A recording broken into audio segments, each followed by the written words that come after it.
If we look at 2021, on the 16th of November, women across the board start working for free because of the gender pay gap. It's been 50 years since the Equal Pay Act was introduced, and we're still not being paid equally in the majority of cases.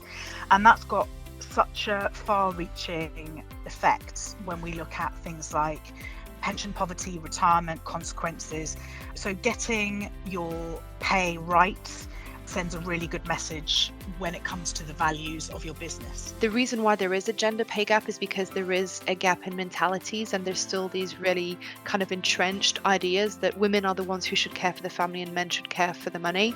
But the reality is that there's more and more people in the workforce that have these non-stereotypical setups, but the workplace isn't necessarily adapted for these modern families, really.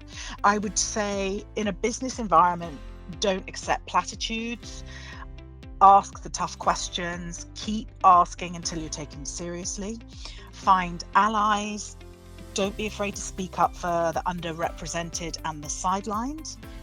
I want that the team that I manage to look up to me and, not think that I treat people differently because they're boys or girls, men and women. They are individuals and they have strengths and weaknesses regardless of the individuals that they are, of the gender that they are, and gender should not be defining their capability, really. So to boil that down is really leading by example is what I would say.